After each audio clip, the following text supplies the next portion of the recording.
On this episode of the Press Rewind Prince Lyrics podcast, I'll be talking about one of the most re-recorded songs of Prince's career, Wouldn't You Love to Love Me?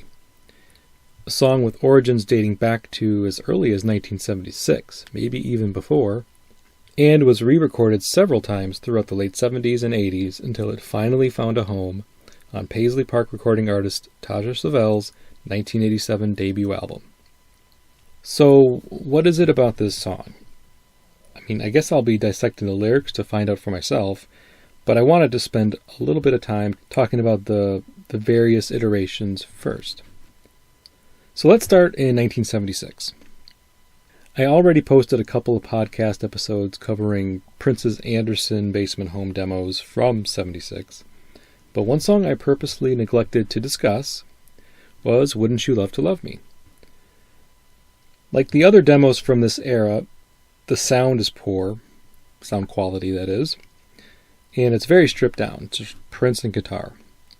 And the lyrics to this 1976 home demo version are completely different from all the other versions that we'll be talking about on this episode and what we've heard thus far.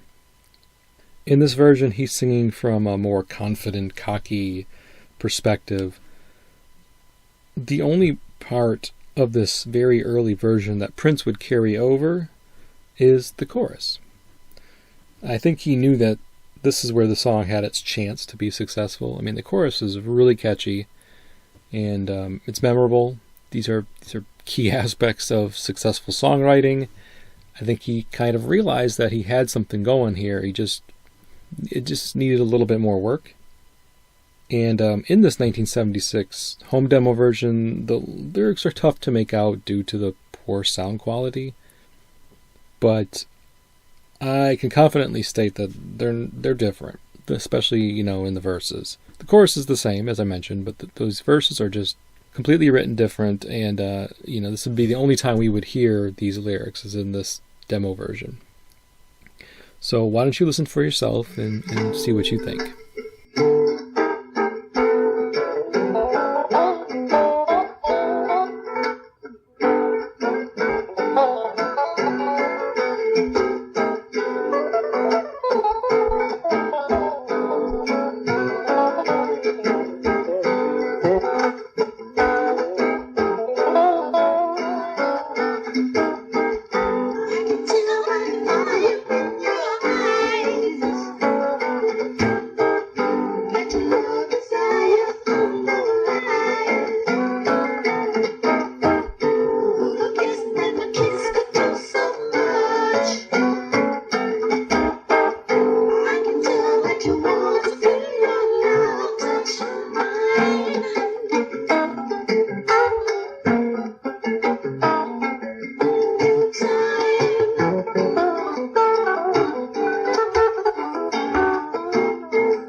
Tell me what's on your sexy mind.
So let's flash forward a year. It's 1977, and Prince now has his pretty new drum machine. I touched on that on the last episode for Neurotic Lover's Bedroom.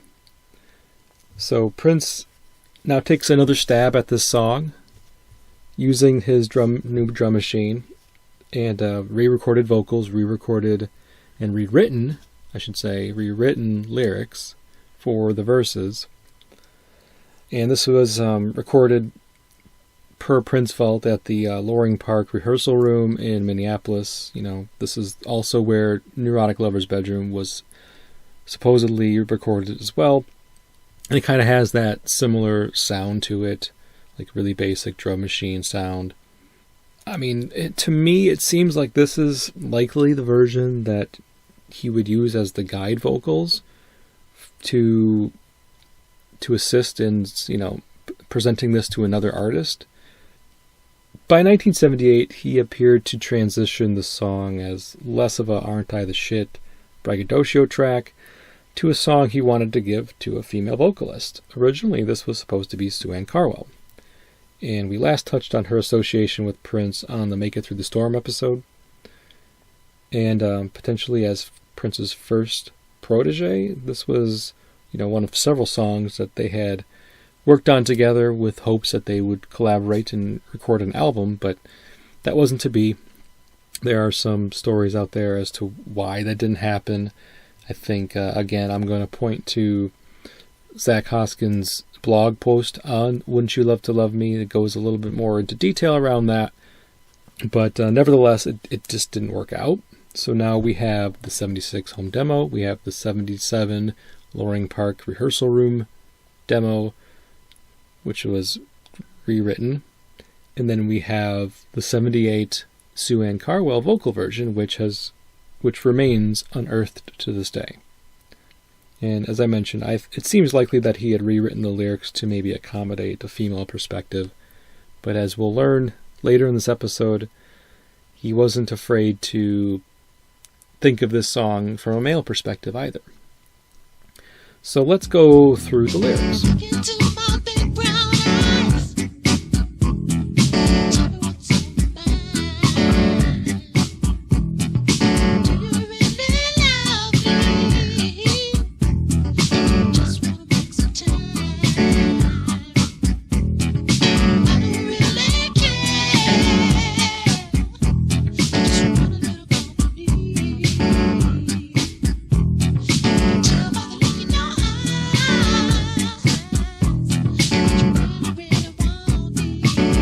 Look into my big brown eyes. Tell me what's on your mind. Do you really love me? Or do you just want to make some time?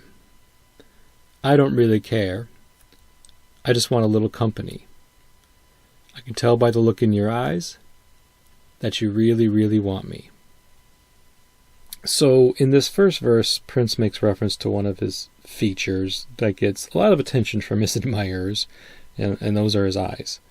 Even though this would have been sung from a woman's point of view, if he had given it to Sue Ann, and that would have worked out, he still incorporated, a physical trait of his own in these lyrics.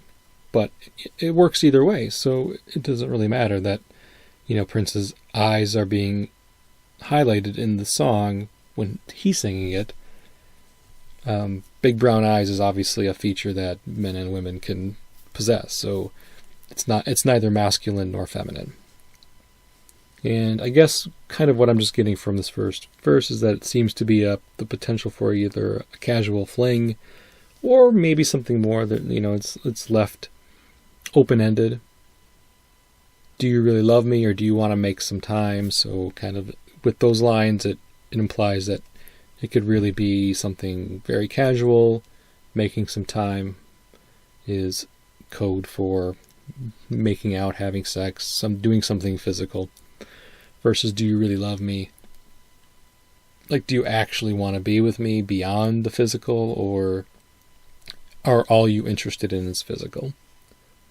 in this first verse, you could tell that whomever is singing the song is playing coy with lines like, I can tell by the look in your eyes that you really want me. I mean, who doesn't want to feel like they're desirable? And so this person's really playing off on those emotions, those feelings about wanting to feel desirable and wanting to feel like the person that maybe they're interested in also has a similar desire that they do. Pretty simple first verse.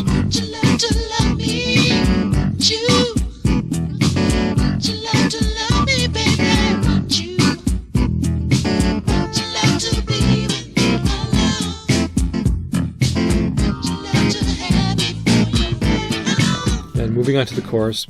Wouldn't you love to love me? Wouldn't you?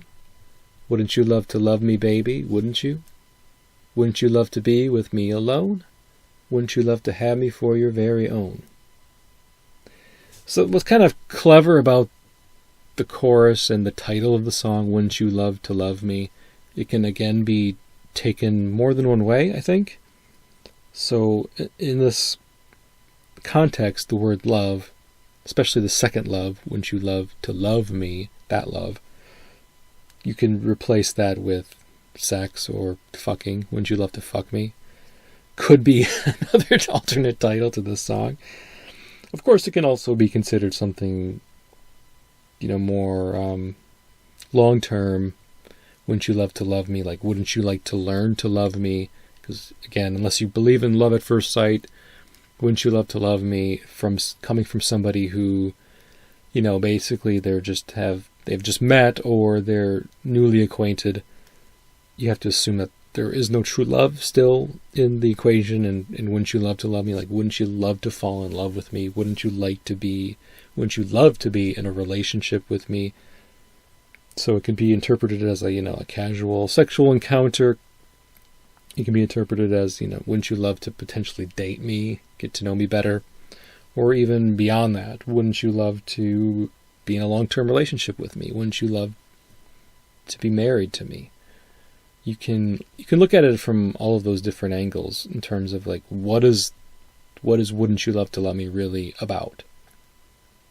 Is it about all of the above? Is it about one of the three? Some mixture? Not sure. Personally, I think I've always kind of taken it to be more of a casual thing, and I think that there's some lyrics in the verses that support that, but certainly if this, the perspective of the singer, the protagonist of the song, is thinking, having fantasies about being with somebody that they admire and they like, and what would this be like if we were in a long-term relationship? I get that. I think it works for me too.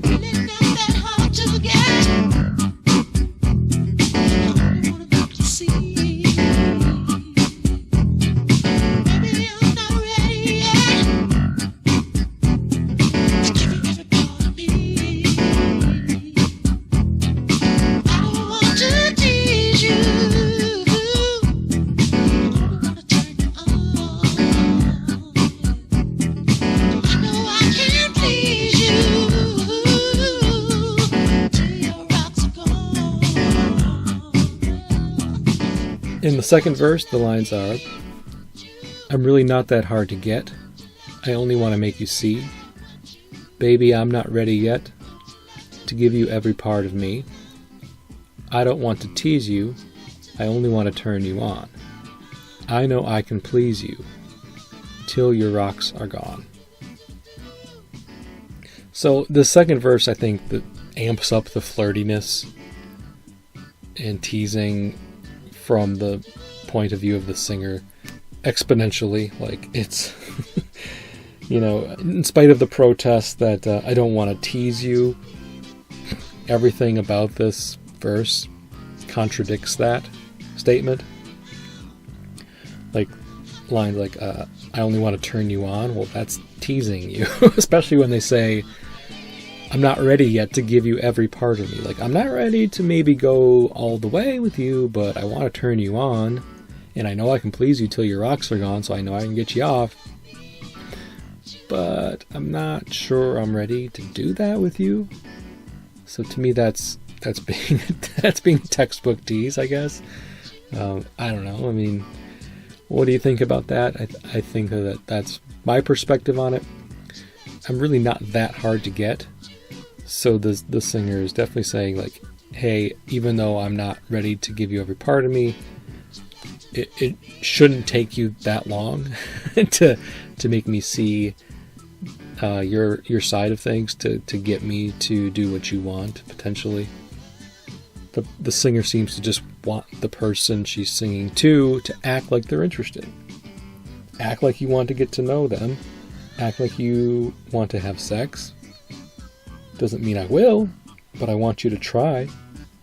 I know I can please you till your rocks are gone. I mentioned that line. I mean, that's kind of a cold-blooded line to sing to somebody, considering, like I said, in the same verse, I'm not really ready to give you every part of me. Unless, again, you interpret that to mean more like the singer will give the person their body, but maybe not their heart. So if that's what you believe, I'm not ready to give you every part of me. Maybe that person's like, I'll give you my body. You know, we can have a casual fling. I'm not willing to give you my heart, to love you in you know, the emotional way, that you know, the traditional emotional love. So I guess it could be interpreted that way as well. The chorus is repeated again, and it is the same. You know, wouldn't you love to love me? Wouldn't you? Wouldn't you love to love me? Baby, wouldn't you? Wouldn't you love to be with me alone? Wouldn't you love to have me for your very own?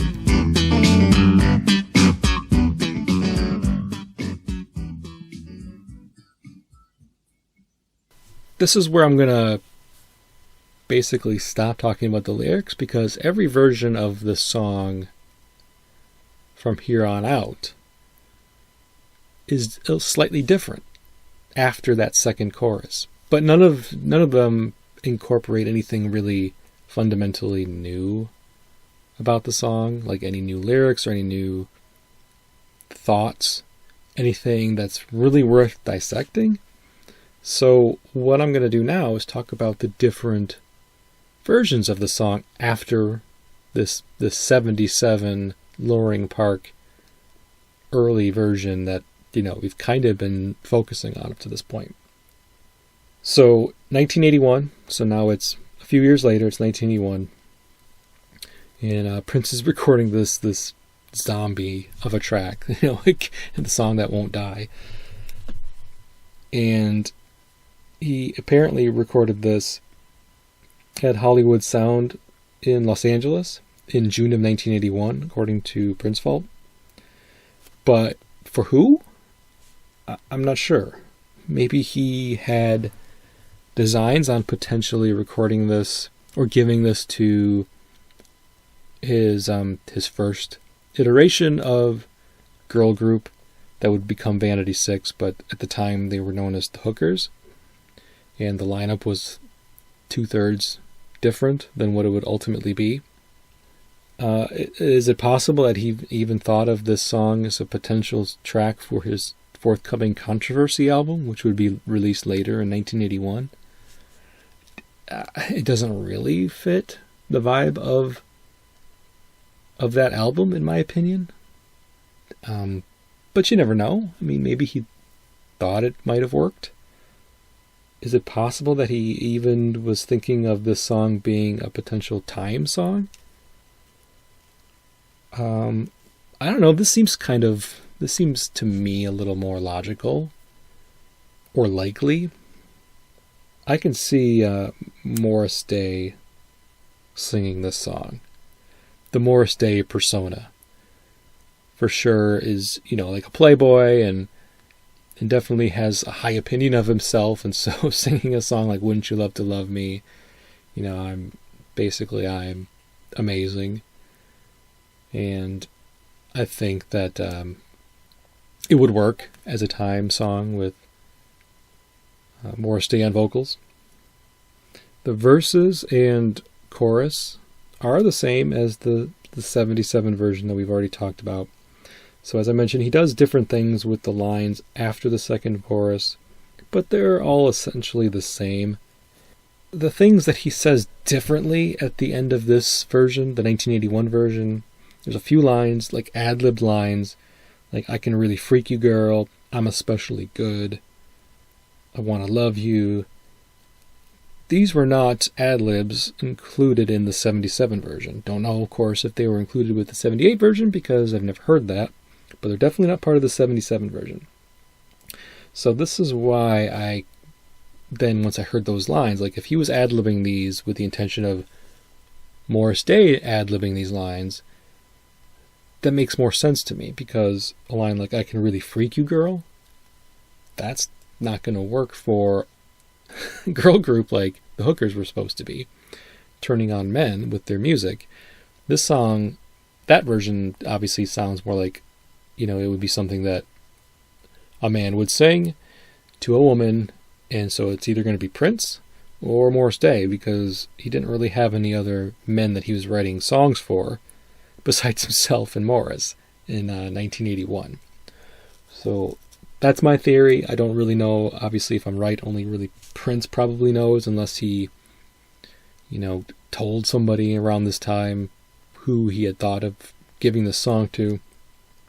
But that's my theory, and I'm sticking to it. If you want to hear the 1981 version, that's the version that's on 2019's Originals.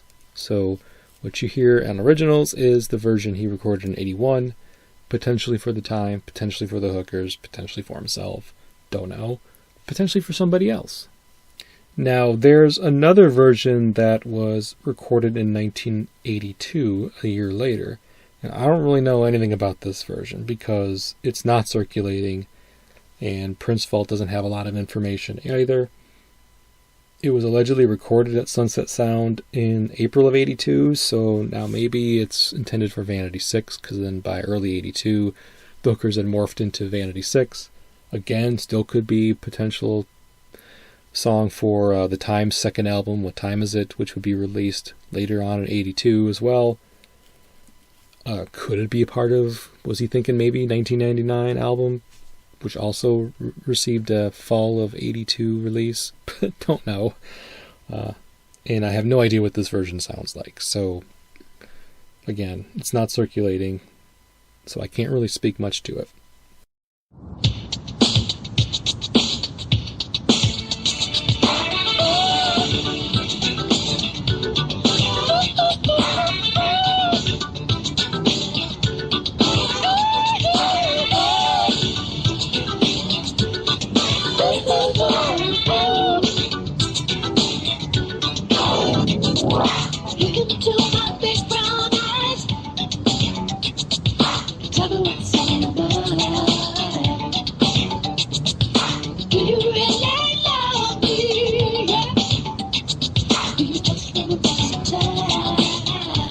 So now let's go forward another 4 years. It's 1986. And here's where things get a little weird. So either recorded back at Sunset Sound in LA, or potentially even at his home studio in Galpin Boulevard. Prince Vault isn't sure. So if they're not sure, I'm not sure. The 86 version is the version that Prince submitted as a potential track for Michael Jackson's forthcoming Bad album. This was, the big follow-up to Thriller, and highly anticipated, long gestating, and, the two of them had been discussing collaborating.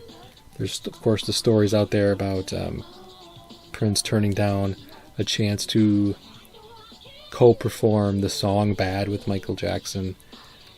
So maybe this was his, well, I don't really want to do that, but here, I've got a song for you, Mike, if you wanna sing on this Vault track that it's been kind of kicking around since the late 70s. So that didn't work out.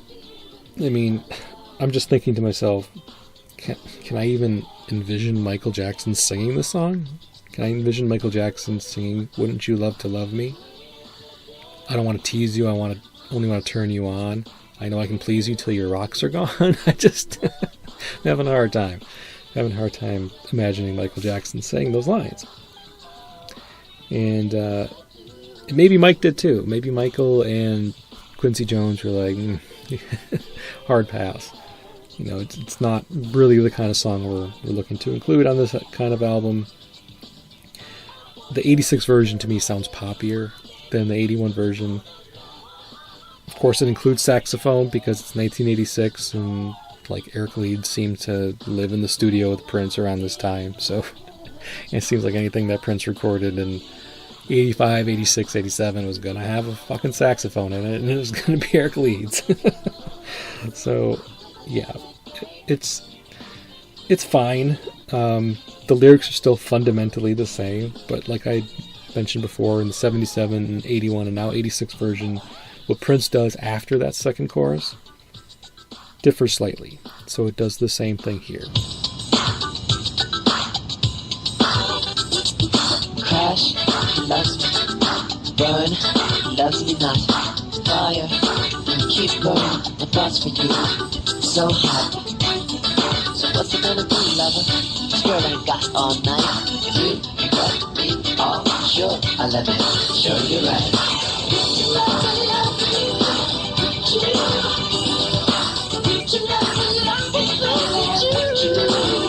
But again, I'm not going to get into the subtle differences between the second half of the songs for each of these versions. They're all fairly long, 6+ minutes.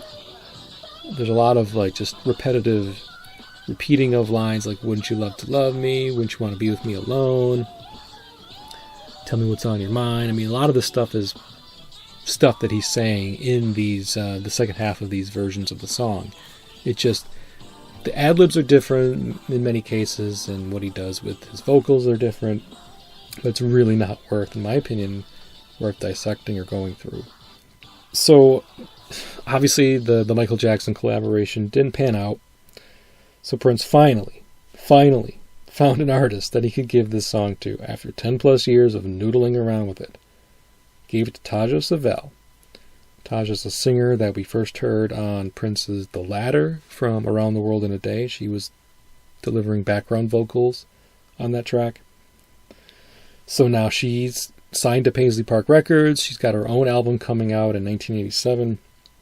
And so this song, Wouldn't You Love to Love Me, made that final track listing. It finally found a home.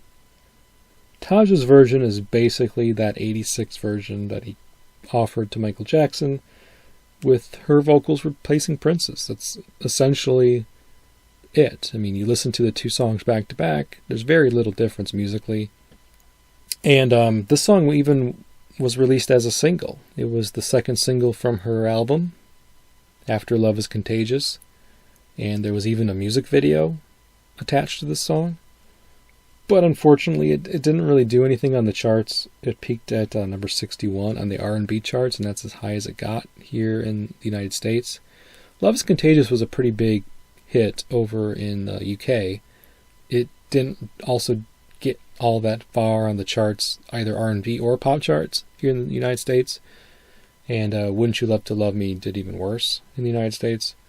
So, unfortunately, as much as Prince seemed to have loved this song, Wouldn't You Love to Love This Song, Prince certainly did. As much as he tried to work it and try to give it to people and re-record it and rewrite the lyrics, he spent a lot of time on the song, and for it to kind of flounder on the charts after finally getting an official release was probably a bit disappointing for him. It'd be disappointing for me. A song that I believed in to go nowhere. Essentially he never played it live, so it's not like he ever took it back and was like, all right, well, I didn't make a big hit out of it. My artist off my label didn't make a big hit out of it. I still love it. I'm going to perform it. He never did. Unless somebody is aware of this song being performed live, according to Prince Vault, it's never been performed, which is a shame. And I dig it. I really like the 1981 version. I really like the 77 version. I'm less impressed with the 86 version. I don't know, and so by default I'm less impressed with the Taja version because they're basically the same. I think it just doesn't have the raw feeling that I like of those early versions. And that's just a personal preference. I mean, if you like the 86 version or Taja's version best, cool. I mean, it's still a good song, regardless of which version you prefer. But if you're asking me, pick a version to keep forever, I'm picking the 81 version, followed by the 77 version. So that's the story of Wouldn't You Love to Love Me? I think at this point we're going to wrap up the episode. I want to give a special shout out. I have a new patron that I want to shout out. And thank you, Buren, for being a patron, supporting the show. Thank you to Theo also for being a patron and supporting the show. Appreciate you both. This has been the Press Rewind Prince Lyrics podcast. I've been your host, Jason Brenninger. You can find the show at pressrewind.net. That's the website that I use to host the show. And but also Facebook, Instagram, Twitter, YouTube, Discord for chatting. And just want to say thanks to all the listeners. Until next time, peace.